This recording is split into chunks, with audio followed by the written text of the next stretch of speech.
Thank you, Marcus.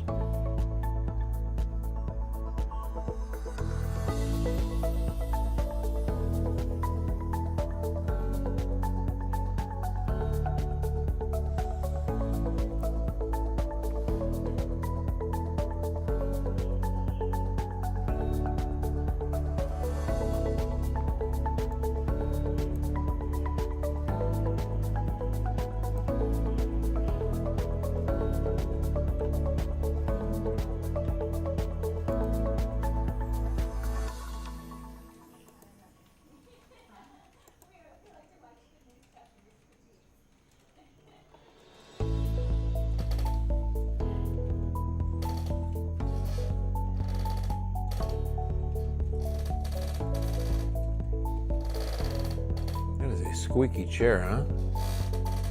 Oh, wait a minute. That's my back.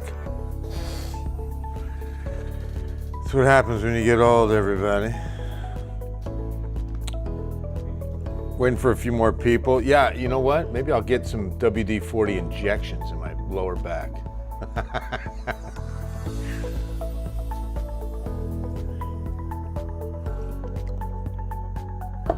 We'll wait for a few more folks to get in the room and we'll get things started on this Tuesday night here momentarily.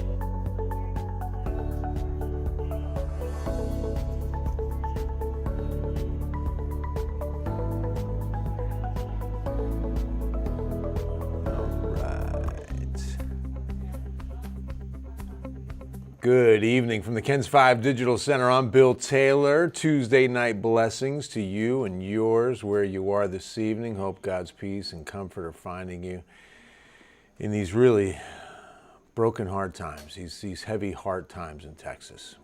I mean, this is just a really tough time. And I was even thinking that in my 29 years at Ken's 5, I've never covered a more devastating story.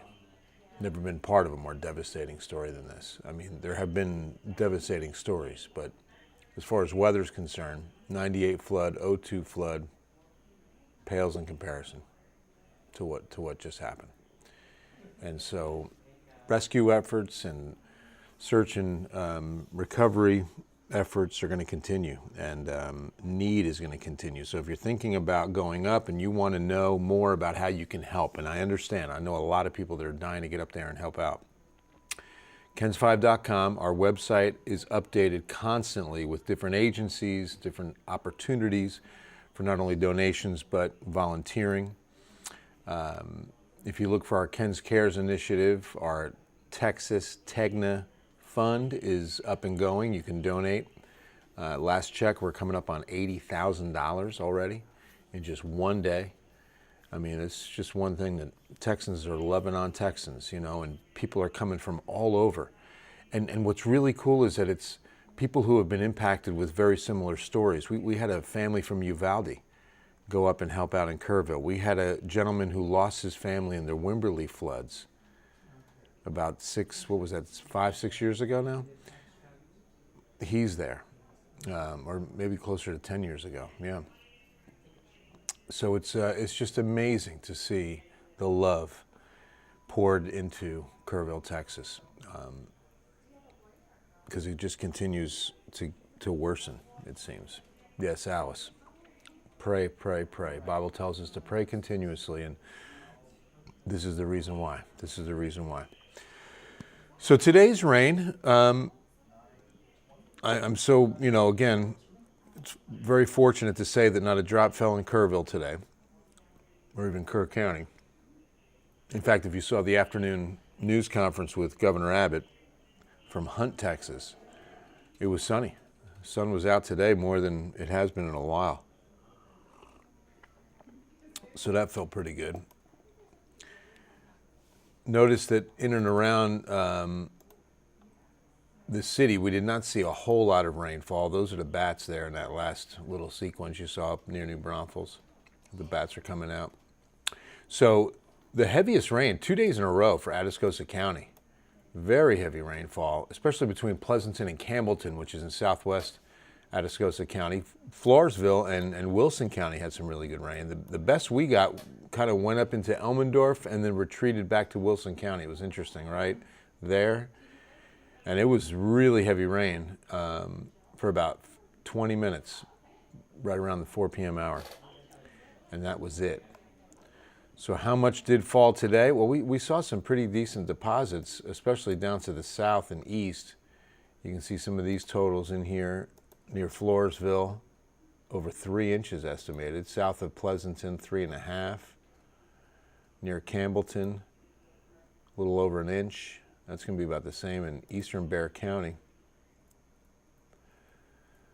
And I really feel the trend is very similar tomorrow to what you're seeing today. Show you this water vapor imagery. Did the weather hold the dust back? It did, Alice, but only temporarily. Oh no, we got a couple of bad frames there, but you're going to want to focus right there. See the little counterclockwise swirl? That's an upper level disturbance in the Gulf. Western Gulf is going to be pushing that moisture in for another round of showers, mainly southeast, on Wednesday. So if we take a look at future radar, and I'll show you that tomorrow, the best chance for rain will be down towards south and east, and it won't be until the afternoon. But we do have a couple of downpours up to the north tomorrow. Look at that. Many pro athletes. Oh, that's a blessing. Shaq, CeeDee Lamb, Patrick Mahomes. I saw J.J. Watt. Yeah, and all the teams that have stepped up, collectively donating is a beautiful thing. It's a blessing. So notice, got some pretty good downpours to the north by 2, 3, 4 p.m. Does appear a couple of isolated spots even into Kerr County. Also to the south and east, that's probably going to be the best coverage of afternoon scattered rain. But as you see, we get into the nighttime hours. As soon as we get to about 7, 8 o'clock and lose that heating, these showers dissipate and they're done for the day. Here we go into Thursday. See how it thins out, because this time of year, the dome of high pressure, let's get to an upper level chart and show you that the high will go back and forth from weakening to strengthening. And when it's weakening, we can slip in some of these sea breeze showers. When it's stronger, it's a lot more difficult to get anything going because it'll be a cap of warm air aloft. So we're expecting it to strengthen a bit on Thursday, Friday, Saturday. There'll be an isolated shower possible. We're going 10% Friday, Saturday. But it looks the next good batch of moisture that's going to be available to us is coming at the beginning of next week. And what I mean by that, precipitable water. It's been so high as of late, but look what happens as we get into Wednesday. It really starts thinning. Thursday, now we're really working towards the dry end of the legend here. But then look at that pool of moisture that builds in on Friday afternoon. Looks like it wants to focus more on East Texas, but we're definitely in the mix of getting an abundance of precipitable water. Say that with me. Precipitable. It's a fun word to say. Precipitable. And I'd ask you to spell it, but if you're looking at the screen, it's pretty easy, right? So it's kind of hit and miss Saturday, but I want to show you that it really does increase as we get into, look at that, Sunday, Monday, we've got an abundance of precipitable water. So what this is, just as the word says, it's the water that's held up in the atmosphere and ready to rain out. Once these water droplets get large enough, heavy enough, gravity takes over and we start getting some rain. So while it thins out Thursday, Friday, watch what happens in that meantime. Our old Saharan dust layer comes into action. No tropical storm. It's just a little, what we call a trough. It's an elongated area of low pressure, not really a big, low that's circulating and looking to close and become a tropical storm. That's what that would be. But this is on the other end, an elongated area of low pressure, of instability, and it's moving into the western Gulf and pushing moisture in. All the way in NC, praying for Texas, Chapel Hill, going through the same thing. Oh man, so sorry. I saw New Mexico today too. Hey Tara, Thursday morning early, flying out to New England. Oh, you'll be fine. Yeah, you'll be great. The only thing is going to be the haze. Have a wonderful trip to the Northeast. There's Thursday with a big push of Saharan dust, western Gulf into I mean, just about half of Texas, right? And without much moisture in the air, look at that, almost covering the state Friday. So we'll definitely be seeing some dust in the R. Hey, Lynette, a wonderful evening. Thanks so much. Hanak, what's happening? Really thought it was going to rain. I know, right? Heard thunder. Southeast. Oh, down in Cotulla, of course, not here.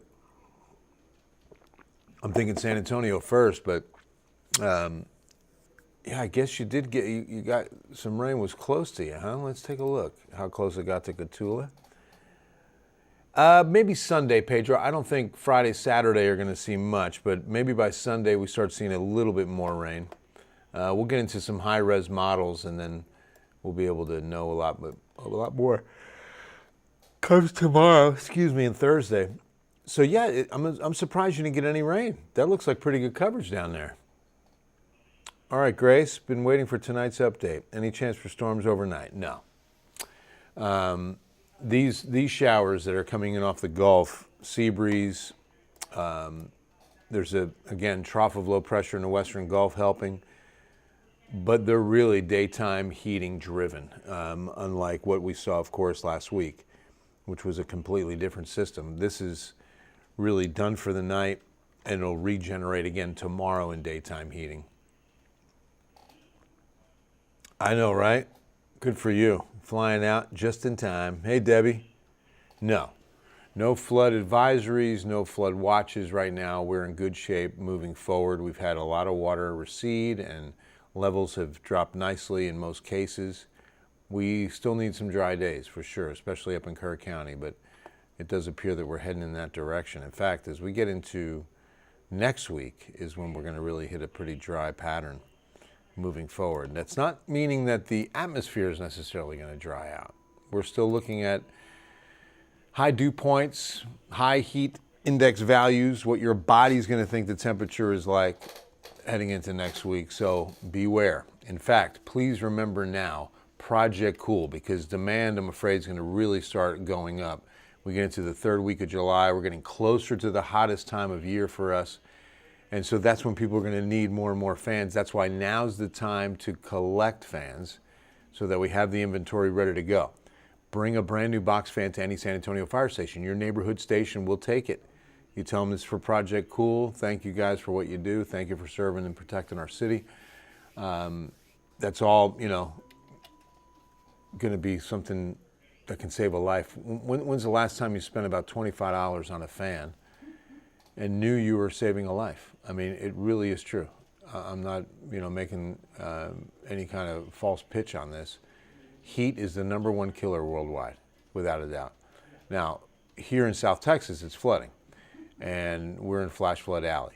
But when you talk about heat and you get into, mid to upper 90s, heat index over 100, just moving the air inside of that home can save a life. There are people who can't afford to fix their AC, can't afford to run their AC on a fixed income, don't have AC to begin with, and they're going to try to get through this heat. Don't forget how impoverished San Antonio really is. I mean, this is a big city that has high need, and I think a lot of us can overlook that sometimes. Mid to upper 90s, and I'm speaking to myself here, mid to upper 90s as we get into July 15, 16, 17, and that's when we get those upper 90s heading into the weekend of the 19th and 20th that we're, again, going to be looking at heat index values well over 100. West Virginia and Maryland, really. Hey, Ivana. Wait, rained here today. Oh, near the coast. Yeah, we're going to get some more tomorrow, but nothing flood related. Wanda, is there a map showing all streams that reach flood level over the 4th? That's a great question. I would try to go online to a Texas river map. USGS is typically a good site for that as well. David, what will the drought monitor show now for Kerrville? Man, no kidding. We'll know on Thursday. The flooding rains will definitely be incorporated. They shut down data today, prepare the information tomorrow, and release it on Thursday. So, yeah, that will be interesting to see. The aquifer continues to climb a little bit every day. now only about 20 feet below historic average, where that's half of what it was just beginning of June, really, last month. You know, we were probably 40 feet below average on the Edwards Aquifer. And if your allergies are bothering you, it's definitely the molds. We were heavy yesterday, but it did come down today to a nice moderate reading, so that was nice. Well, I hope you have a nice evening. We're getting ready for Ken's 5 News at 10. God bless you and yours, and we will see you on Ken's 5 News at 10. Have an awesome Wednesday.